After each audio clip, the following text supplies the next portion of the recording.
There are a lot of 3 and 4 star artifacts in the game, and while selling them gives us powder, we don't want to get rid of any useful ones. So let's go over the best 3 and 4 star artifacts and how many of each we want to keep. First things first though, just in case anybody has been using your artifacts as EXP, please don't do that. Selling your 3 and 4 star artifacts gives you powder, and powder is just some of the most valuable currency in the game. If you need EXP, you can use your 1 and 2 star artifacts if you really need to. You can use your powder in the Powder of Knowledge shop, where you can buy Bottles of Knowledge, which lets you limit break any artifact, including limited artifacts, or you can purchase limited artifacts for 240 powder each. Or if a good artifact comes into rotation, you can buy it for 180. Powder is just one of the most valuable currencies in the game. And then for 5-star artifacts, personally, I keep everything. If I sort by name here, you can see even some bad artifacts I have, just like I keep everything, just in case of buffs. If you really need powder though, like after you get one max limit break copy for the useless ones, you could probably sell it. It is a lot of powder. I just keep everything just in case. But I would say at least keep one max limit break copy of the bad ones just in case they get buffed. So now let's take a look at every single 3 and 4 star artifact in the game. This is all of them that are rollable. I'm not going to go over the ones that come from side story or were free or whatever, because those don't give you any powder when you sell them. This is talking just about the ones that you can sell. And this list is separated by how many copies of each artifact you want to keep. The amount's going to vary a bit depending on how many artifacts you have, because some of these artifacts are only used as budget versions if you lack the better options. First up is to keep every single copy of this artifact you get here, which only has 2 artifacts, Tagahel's Ancient Book and Aureus. These are actually the 2 most used artifacts in the game if you look at RTA stats. It's just the very top, it's Tagahel's and Aureus, because these 2 artifacts work on such a wide variety of units, and also they're really accessible, so literally everybody has them. Tagahel's Ancient Book is such an important cleave artifact. Even if you don't cleave in RTA, even for turn 2, or just playing Guild War or Arena, you're gonna want a bunch of Tagahel's. 20 souls at the start of combat lets you instantly soul burn, and the really fun part is there is no limit on how many of these you can have in a team besides the unit cap of 4. So you can just run us on a ton of mages that either have really good soul burns, or you use them in teams where you want to give the souls to another ally, or if they don't have a really good artifact for themselves, you could just use it for the souls. There's so many users for this artifact. Nemoon Luna, Zio, Witch of the Mirror Tenebria, Requiem Warana, Eternal Wanderer Budwig, Archdemon Shadow, Silverblade Armenta, Sylvain Sage Vivian, Paulus, Fairy Tale Tenebria, Harcity or Solitaria can even use them for Guild War or Arena offense. Sageball and Sezin could probably hold this if you really want to, and then these units kind of aren't relevant anymore, but in the past, Basar, Ida, Milim, Fumir, Alots, Sedom, and AOL Angelica all used Tagahel's. So this is an artifact that every time they release a mage, really good chance they're going to use or be able to use Tagahel's, because even if they have a best in slot artifact, 20 souls to start a combat is never really bad.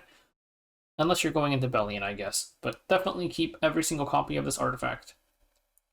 Next up is Aureus. Aureus is just such an insanely good defensive artifact. Makes the holder share 20% of the damage that the other allies take, and also gives a 10% defense boost to everybody. Kind of just for fun. It's kind of unnecessary, but it definitely makes this even better than it already is. This can be used on pretty much any knight that doesn't already have innate damage share, as long as you're willing to take the extra damage, because when you're sharing the damage, that knight will die a lot faster. Some users could be Adventurer Ross, Fallen Cecilia, Ambitious Tywin, Crimson Armin, Albedo, Last Rider Crow, or it's pretty niche, but you could also run it on Green Armin. There's also a bunch of units that have alternative builds, where instead of their usual Bruiser build, you run them on Protection Set with Aureus instead. Like Abyssal Euphines, probably the most common one you'll see. Bellion or Empyrean Elanav also use this a decent amount. And pretty off meta, but Navy Captain Landy, because she gives crit res buff, some people buff stack. It was pretty solid before. I think it's not as good now, but you get crit res plus protection set, and that gives you 2 buffs that have to get stripped before your immunity set can get stripped. So this artifact is just used on so many knights. If they release any more like defensive based knights that don't have damage share in their kit, then Aureus would probably be a good option for them. I think there probably is a point where you start having too many Aureuses, but at that point you're not going to need somebody to tell you what to do, and you'll be able to make the decision for yourself.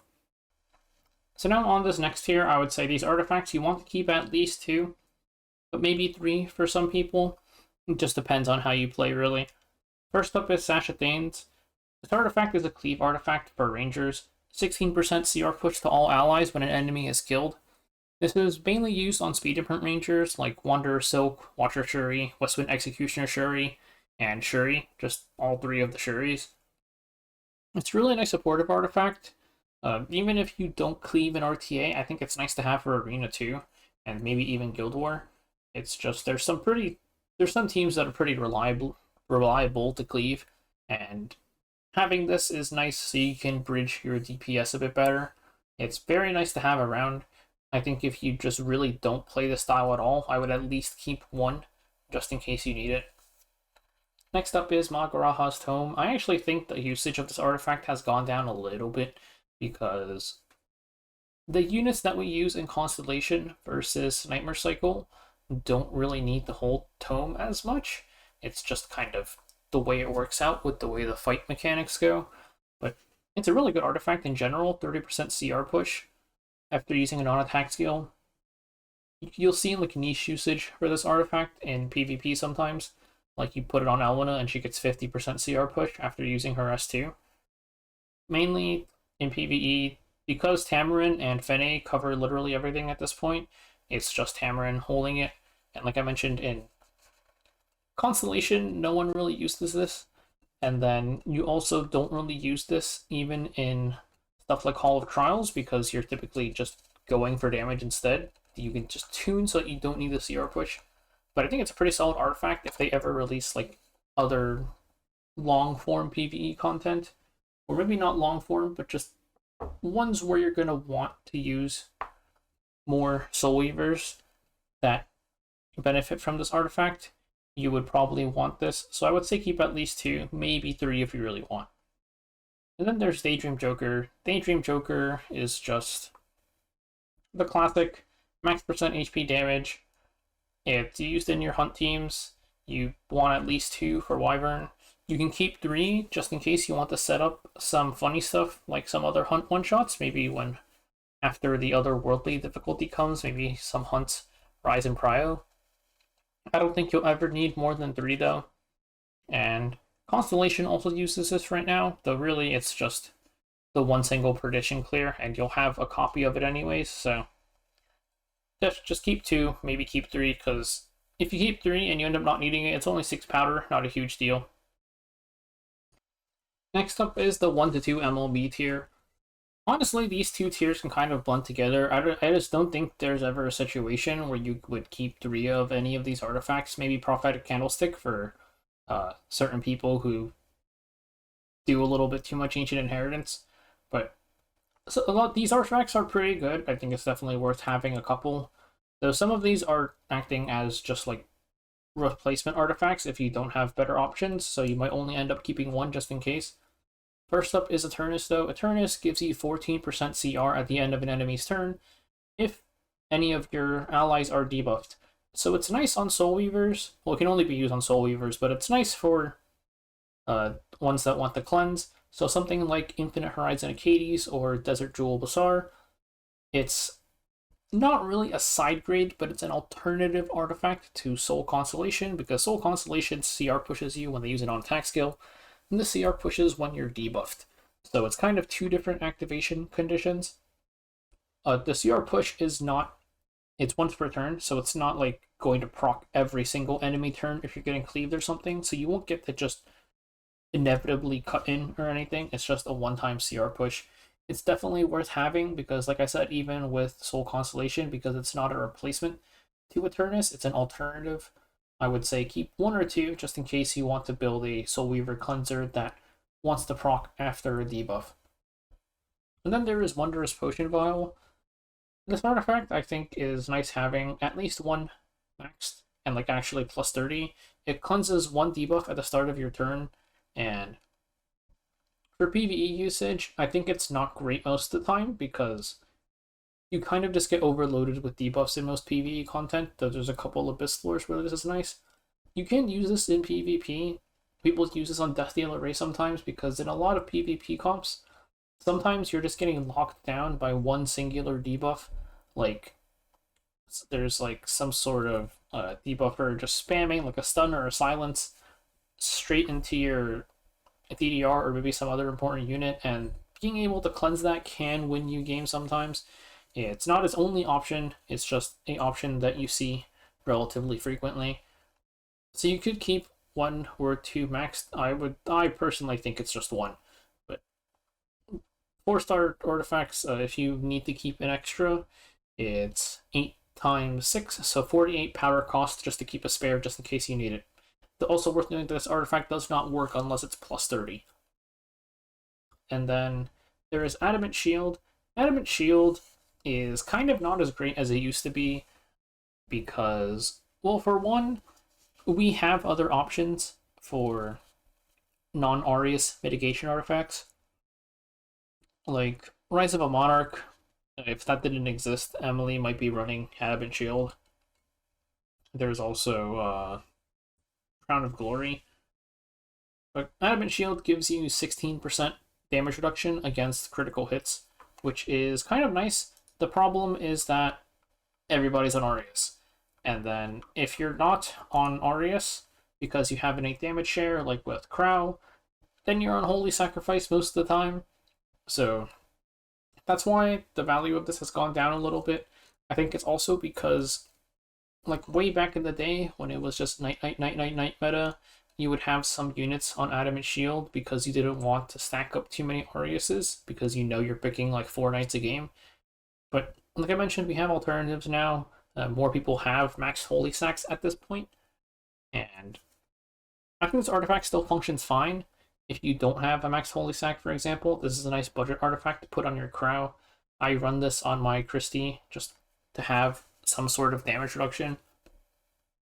So it's a nice budget artifact to have for knights, I think. So keeping 2 of these, or just 1 if you have a lot of really good options already, is nice. I forgot about Bastion of Perlucia too. That is also an alternative. It doesn't give you like long form damage reduction, but the initial barrier and immunity can be nice. So yeah, there's a lot of good knight options now, but this is still decent, I think. And then there is Call Ultra. This is just 30% damage boost against debuffed enemies. It's a mage artifact, and mostly just used in PvE on mages like Zealot Carmine Rose for like Expedition. You will see people run this in some arena cleaves on like their Mudwigs, maybe even in Guild War. I think in Guild War you kind of need the souls more, but it's not really going to see much use besides the arena/Guild War where you're fighting set teams just due to needing debuff condition, or in PvE, but definitely keep at least 1, I would say. Maybe 2. I have 2, but I don't really need 2 anymore because of the I was using it on Spectre Tenebria for Nightmare Queen before. Though now I'm using mine on Mudwig, and I guess that saves me having to swap artifacts between my Mudwig and my Carmine Rose, but 1 or 2. And then there is Moonlight Dreamblade. So the thing about this artifact is this is an evasion artifact for thieves. Gives you 20% evasion and also attack buff when evading. It needs plus 30 to hit 20%, which is one of the bad things because the alternatives, like Shepherd of Chaos or Double-Edged Crescent, have 20% at base. So even at plus 15 without any limit breaks, you'll have the max 20%.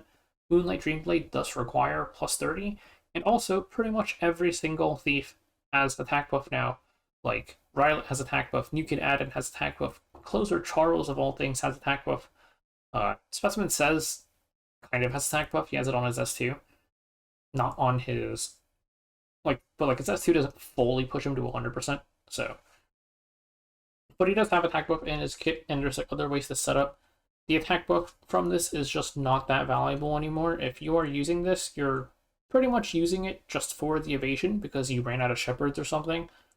Though that's also why I say shepherds is an artifact you keep like 2 of before you start limit breaking them, just because it works decently at plus 15.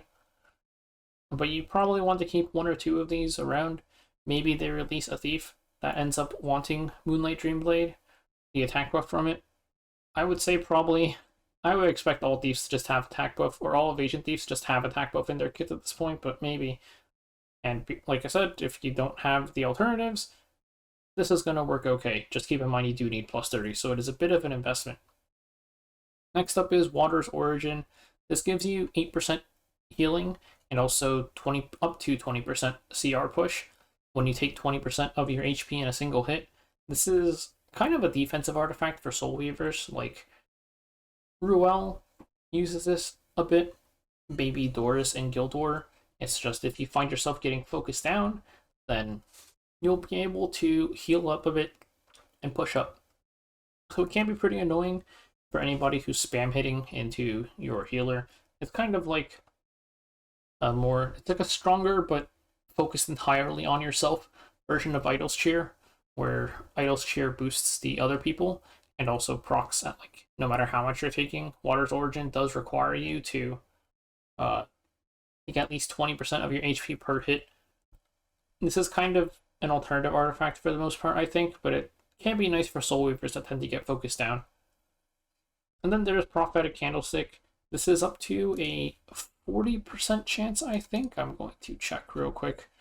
But I'm pretty sure it's up to a 40% chance to decrease your... 40% chance to decrease your cooldown by 1 turn when the caster is attacked. Only activated once per turn, but this is mainly used in PvE, really. Like an Ancient Inheritance, when you're fighting the big boss, being able to cycle your cooldowns back faster is really nice. This gets used in Hall of Trials every once in a while for very degenerate strats, but for PvP, you don't get much usage out of this. I ran this for a little bit on Sinful Angelica to maintain permanent immortality, but it's not really a comp I use that much anymore, but I think it's still worth keeping like 1 or 2 of these, just because it gets decent usage in Ancient Inheritance. And then this is the Keep 1 MLB tier. These artifacts aren't necessarily bad. Some of them are pretty bad. Maybe not bad, just like not super used, but the way that they're used, you don't really need more than 1. Steadfast Gatekeeper, damage reduction for whoever's holding it, and also a little bit of defense to everybody. This is just used for your expedition tank. There's a chance that they would have to release new PvE content for this to get moved up, but you just use it on Brieg. That's it. Nobody else uses this. Like, the only expedition that Brieg can't tank is Earth Expedition, and there, Cecilia is not under threat of dying. So there's only one person that uses this. It's Brieg. Dust Devil, extra hit on S1. It's a chance to extra hit on S1 once per turn. This is kind of just used for pumping DPS in certain situations, or to do really cheesy things in Hall of Trials. People used to use this on Spirit Iceline, but I think we have better options at this point, and the way that she is used is just a bit different. You do still kind of see this around every once in a while, though, on Spirit Iceline, but she's kind of the only really user that I can think of. So just keep 1. I don't really think we're going to need a second one. And then there's Elia's Knife. This is defense penetration if the enemy isn't at max HP. You could use this for a cleanup, but there's a lot of other thief artifacts that can be used, I think. Only working on units that aren't max HP means it kind of has to be a follow-up unit, so maybe like a Vildred or something if you're doing an arena cleave, but for PvE usage, this is really nice for expeditions, I think. There's not really that many super good thieves right now, besides maybe Adden and Light Expedition, but because in Expedition the boss is pretty much never at full HP, this is almost always permanently active. Sepulchrum, it's kind of just a budget POV. I keep 1 MLB just because I've found myself down to using Sepulchrum on like a very low value unit sometimes that I'm just tossing in for like some sort of niche arena cleave. or not, maybe not cleave, but just some sort of niche arena setup. I think it's nice to just have one around just in case it's damage reduction. Hell Cutter, this is only really used in certain Banshee one-shots because you take a bunch of turns and you can stack up the attack and crit chance. But beyond that, this doesn't really get used that much. I think it is nice to have one around though. Andre's Crossbow and Oath Key are kind of the same artifact. These both give you 20% hit chance. So Andre's Crossbow also gives you effectiveness, plus being ranger only. You just use these when you need hit chance on a unit. Like you can use it on Veronica, for example, like for Guild War. Veronica needs hit chance so that she can't miss into BBK, and you could use Andre's Crossbow for that. Or something like if you're trying to get rid of a Hawk and you don't feel like moving your Symbol of Unity over to him, you could just give him Oath Key and pray that you have enough damage to kill. So these are nice to have just because hit chance artifacts, especially ones that are easily able to max limit break, are nice because all of them require max limit break, and the only accessible ones are Symbol and these two. There's also Exorcist Tonfa. This artifact gives you 16% damage boost against enemies that are above half HP. So one thing is, yes, this is worse than Portrait of the Saviors, which gives you 20%, but Portrait of the Saviors is just not obtainable. So Exorcist Tonfa is the alternative. The thing is, I think we still only really need one max limit break, even with Portrait not being available. I think if you have Portraits, you don't need Exorcist Tonfa, it's useless. But we get a lot of artifacts these days, and we have a lot of damage options on our PvP units, where I don't think Exorcist Tonfa is really that needed. Because even something like Windrider, and like even Sigurd Scythe, just gives you attack at base now. So I just, yeah, they give you like damage, like, even without like meeting their condition. There's a lot of damage options regardless of your class. I just don't think Exorcist Tonfa is super needed. A lot of the people who had like 5 portraits, that's me, find themselves only really using like 1 these days. There's also Cursed Compass. This is kind of just an artifact for... This doesn't really get used that much, I think, anymore. But I think it's nice to have around. This is the highest F-stacking artifact on turn 1. It gives you... I want to say, oh, it gives 50%. I thought 40. It gives 50% effectiveness for 1 turn at the start of combat. So this is kind of just used for cheesing people sometimes with the massive effectiveness boost. You definitely need to win immediately. I used to see this on Arena Defense a bit, and people did used to use this in RTA sometimes, so I don't think it's really a thing anymore. But nice to have around, just because that is a lot of effectiveness. And then there is Labyrinth Cube, who I honestly decided not putting on here because this artifact is only really used by people who want to be annoying on Arena Defense. It's like a 20% chance to CR push you, I think, at the 20% chance to CR push by 15% at the end of the enemy's turn. So this is just a low chance to cut in, and it's really annoying. It does kind of grief your builds though, because this is not used in RTA. It's literally a defense-only artifact, and it is very annoying. These, because they're 4 stars with the potential for buffs, I think you should keep 1 max limit break, just in case. But if you're really desperate for powder, you can sell these, because they're not really used. I guess I'll quickly go over what they do. Rose Hargana increases your dual attack chance and also increases your attack when it's not your turn. Allied Glance gives you CR push when any of your allies are hit by a single target attack. Strax Gauntlet is effect resistance when you're above 50% HP. Silver Rain gives attack buff to the highest attack ally, I think, after you use a non-attack skill. This used to be used on like Rands in Guild War defense, but no one uses a Rand anymore. Sierra Ren is kind of just like a budget debuff artifact for mages. The debuff pool is not fantastic. I'm pretty sure the only good one is like Silence in there. It's decreased attack, decreased hit chance, silence, sleep, or poison. So silence and sleep are decent, but it's 50% chance. It's 50% chance to debuff at all. So 10% chance to silence, 10% chance to sleep. Not fantastic. Definitely just a budget artifact. Infinity Basket. This one is so useless because it's just 2 RNG. Increases dual attack chance of all your allies on your turn only. And Yeah, it's just 2 RNG. I'm just checking real quick. Yeah, it's only on the holder's turn. So it would honestly be kind of OP if the dual attack was permanent. Hell's Fist, I think it gives you a bit of attack permanently now, and then increases attack and speed as your HP decreases, which not that great. Barthez's Orbiculum. This artifact is really, really funny. It's the highest damage mitigation in the game, I'm pretty sure, but it's a 20% chance to proc. It's a 50% damage reduction though, so if it procs, it's OP, but 20% is way too low for this to be good. And these are just all a bunch of 3-star artifacts. I think even if these get buffed into relevancy, which is probably never happening because they're 3-star artifacts, they're so easy to get that it's like, whatever. You'll probably get like a maximum break copy after like a banner or something. So this is it for all of the 3 and 4-star artifacts that you should be selling and however much you should be keeping for them. And hopefully this helped anybody who was trying to figure out how to clean out their artifact inventory.